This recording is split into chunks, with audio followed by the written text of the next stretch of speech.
Hi everyone, how you doing? It's been a while since I've updated. A lot's gone on, so the beginning of this video is going to be about 2 minutes long. It'll be a quick overview for those on social media, and then the full 10-minute video will be up on my Patreon. There's 3 codes left, so if you want to see loads of content, download the sound recording, just jump on there and have a look. If not, get the summary. So I've been here in Shingito now for about a month. And it's a much more remote community. I'm here in the beautiful Puerto Juan, Escuela de Puerto Juan, which is closed at the moment, as you can see, which is a bit eerie. But I've been busy working on new music, doing sound recordings, and also working on the second project, which is really important. It's documenting the One Piece Tarikaya turtle conservation project. So I've been out on the playas, on the beaches, and been shown the whole process of collecting the eggs from the wild beaches and then cultivating them in kind of a semi-natural environment in the communities. And it's a beautiful project run by 8 One Piece women and led by Marixa Kukushpati, who is the president of the group, and the project, which is the group, is the Sunki group and the Tarikaya project. Yeah, so that's been really amazing. And the aim for that is giving that documentation as part of my placement for Forest People's Programme. Shout out to them, who are an amazing NGO. And we hope to raise some money for a new boat, because the one they've got is too heavy. But that's pretty much what I've been up to, so goodbye on Instagram, unless you want to hear more. So hello to everybody else watching this on Patreon. And yeah, so a lot has happened. I guess a good place to start is to describe what it's like here in Shingito. It's very different culturally from Soledad. It's a lot more slower pace. There's a lot more abundant wildlife here. It's the first thing I noticed, even just walking in the forests. I noticed the amount of sounds, and you could probably hear now. The amount of animals close to the community are much more, and that's because it's much more remote, and the culture here is a lot more based around traditional ancestral values and conservation. And it's where the Pamak is, and there's a lot of, I think there's about 4 or 5 different conservation projects here. All of them are brilliant about kind of creating food security for the future, because you know, a lot of things, especially the tarikaya and the fish, are being overfished. And thankfully there's zero illegal mining, gold mining here in the rivers. There's no pollution. The Morona's really clean. But there is a little bit of oil and tree illegal extraction, but not much. It's policed much more here, and plus it's just very difficult to get here. I mean, for example, I had to walk 18 hours up a 1,500 meter mountain range over 3 days, sleeping wild in the forest to get here with all my equipment, 70 kilos, and that was the hardest physical thing I've done. I think it was the equivalent of, I think the total elevation was around 6,000 going up and down, or 5.5. It's like 5.5 Snowdonias, for example, back to back. As you can see, I've lost quite a lot of weight. I've not been eating meat for the 5 months that I've been here. And it's been really hard. There's not many vegetables. So I've just been about getting by on some very kind people that have been kind of focusing a bit more nutrition on what I'm eating, trying to harvest and find different vegetables. And I've been also taking supplements, which, you know, in this environment, your body doesn't always absorb them as well. You don't always necessarily have the other things to go with it, the companion kind of nutrients, such as, you know, say vitamin C and the absorption of iron and these kind of things. So I've been ill quite a lot. I've had 2 bouts of gripe, which is like their flu, but I think it's avian based and it's really nasty. It's like 105-degree temperature in 35 degrees temperature. It's horrible. And, you know, bad stomach, really, you know, kind of cycles of bad diarrhea and then constipation. I'm sure you all want to hear that, sorry. But the project's coming to an end, so I've got about a month left here. We've made another song, La Canción de Hempe, which is a picaflor English band, which is a hummingbird. And the hempe or the hummingbird is another Wampe's ancestral character who lived as a person and then transformed into a hummingbird, and he was a basket maker. And apparently when a basket went wrong or there was a problem with the basket, that's when he transformed into picaflor. So again, I've communicated in my dreams. I've used dream incubation, which is just writing down questions before you go to sleep, and if you practice it long enough, you start to kind of interact with your dreams. And the reason for doing that is because the dreams are so important for Wampe's ancestral culture. And it's kind of their epistemology of understanding or seeing or making difficult decisions. And I wanted to follow their approaches and not just come in and force my own. And after a difficult start, I would say the second half of the project has gone really well. I'm really happy with the music. It's got to kind of be finished in the UK because I'm limited on what I could bring. I think in total we'll have about 6 or 7 songs because I've also recorded loads of little parts for things.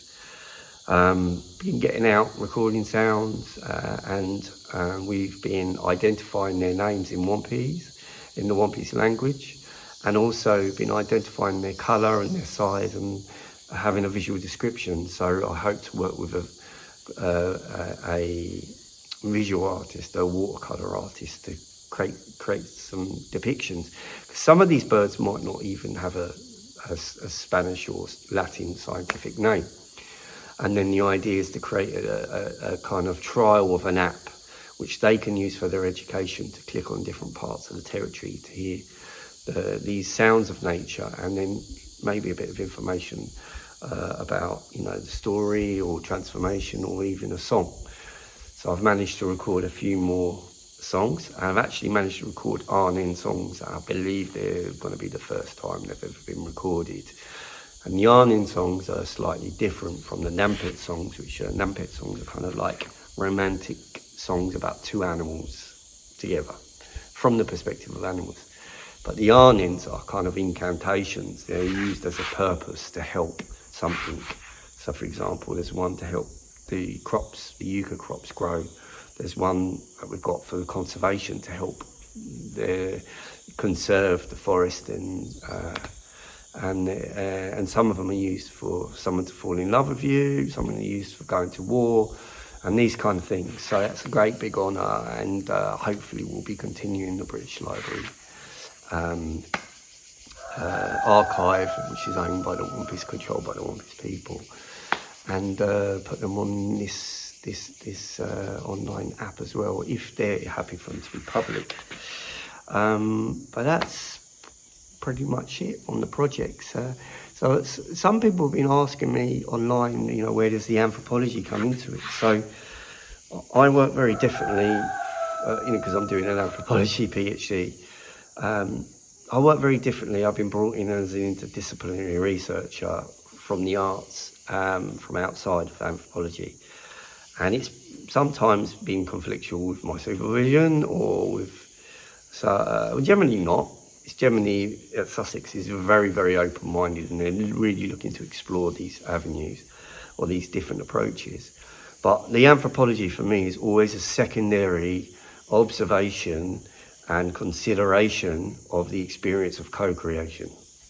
And that to me is the most effective way of understanding or revealing information about the Wampe's culture, their cosmovision, and these kind of things. Because otherwise, if you go around just asking questions, especially when you're new, no one's going to talk to you, and people find it a little bit rude. the Wampus people almost see it like a mining for culture.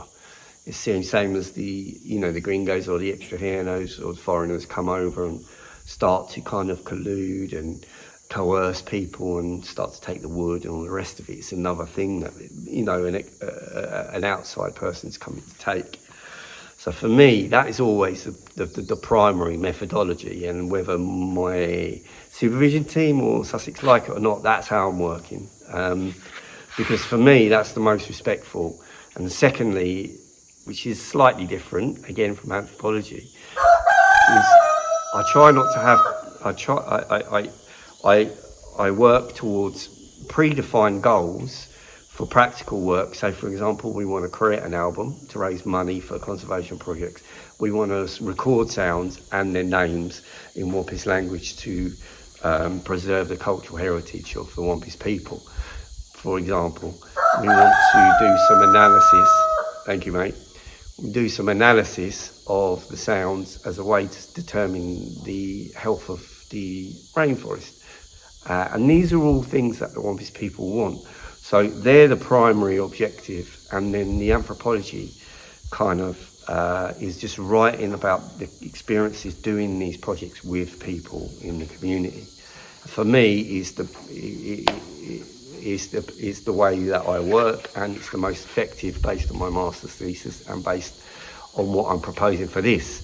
However, it has been much, much more difficult here, but what I can conclude after 5 months is when I act like an anthropologist, the whole environment changes, and it's people are a bit more negative to me. Things don't happen. I don't get support.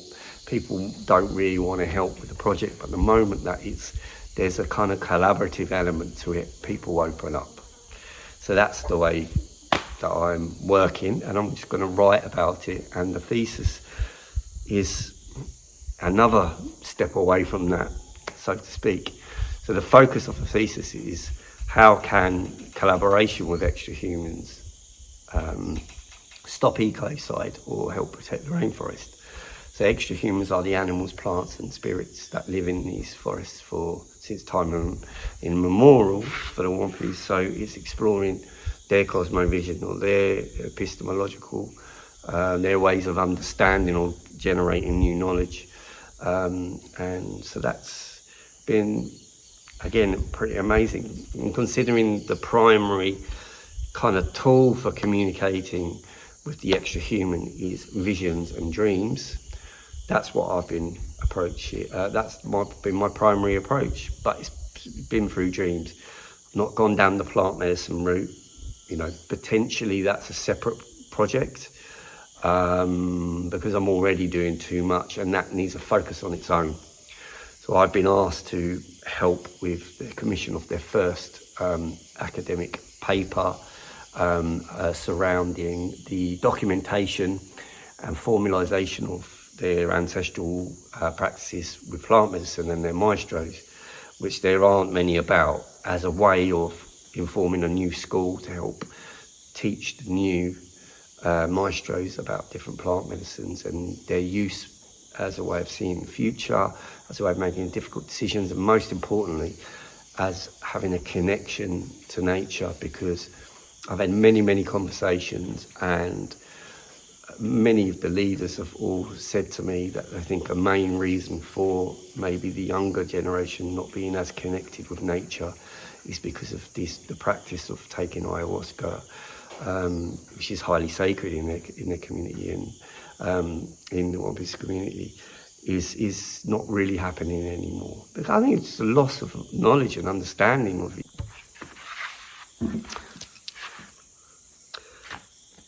Cut out there, sorry.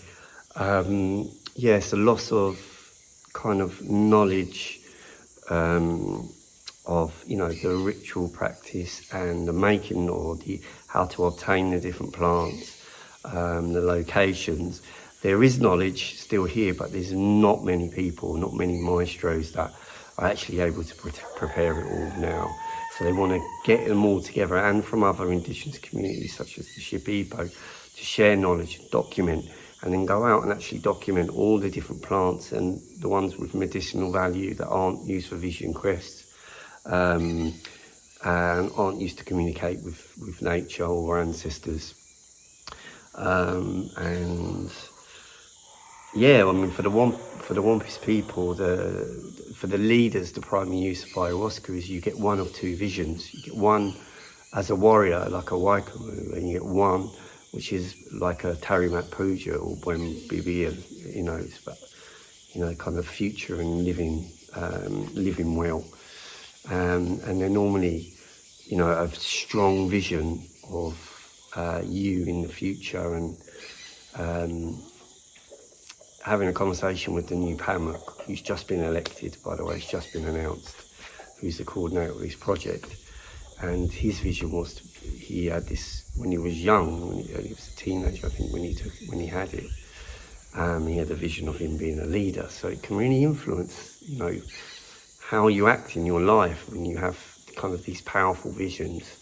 It can kind of direct you, and whether you think it's, you know, whether you believe in the authenticity or not is irrelevant, because that kind of information and experience just drives you into a certain direction, doesn't it? And he was very, this is the ancestors talking. I'm sorry, I'll be gone in a minute. Yeah, so it's a very interesting area. It's probably a complete project on its own. I doubt I'll be able to ever come back here, because the cost of it is just insane. And also for me to live here for 5-6 months is almost impossible to do much longer as a vegan person. I'm not prepared to eat any animals, so I'd have to have a much better nutrition and much more money. I've been living very close on a very tight budget here, and it's been very difficult. Financially, it still is. So yeah, so that's all that. You know, in about a month I'll be taking it takes about 7 days to get back to Lima, give or take, via multiple cars and boats and whatnot. Especially now, I'm even further away, but on Monday I'll be going back to Soledad, but this time not walking 3 days. I'll be taking a boat for 12 hours, a little tiny canoe boat with an outboard, a chalupa, to Puerto Madrona in Ecuador. So I'll be crossing into Ecuador. I hope there's no customs or visa people watching this, because there's no official border. It's just the Wampis community goes across 2 countries, and so they have some dispensation to be able to do that. And then we take a second boat back into Peru on the Santiago, and go to Soledad. And then in the last time at Soledad, I'll just be finishing off the project. I will be doing some more formal interviews, just really because I've got some direct questions that people have been working with daily and built that rapport. And I just might be my last chance to ask, so I'll be doing that. And then I've been invited to the Ordinary Assembly, the Euro, I can't pronounce it very well, sorry. But it's where all 97 of the community leaders all come for the formation of the new government. And it's like a 5-day thing, and I've been invited to it. And I think I'm the first foreigner to be invited to it. So I'll try and document some of that if it's culturally appropriate too. I've been waffling way too long, and probably not many people watch this, so I hope that's all right for an update. And wishing you all the best. Really looking forward to coming back and sleeping in a bed, not a hammock. But I'm very grateful for all the people that have helped me here. And I'm never going to be more grateful just being able to eat food when I want and not be hungry. So that's going to be a real positive change in my life, that level of gratitude, because the food here, people walk 2 miles to go to their farms in the rainforest and carry back 30 kilos worth of yucca on their heads, like the women. It's hard living, so I really appreciate every mouthful of food that I get. So thanks very much. I hope everyone's well, and shout me a message if you've got any questions or want to know anything. Big love to you.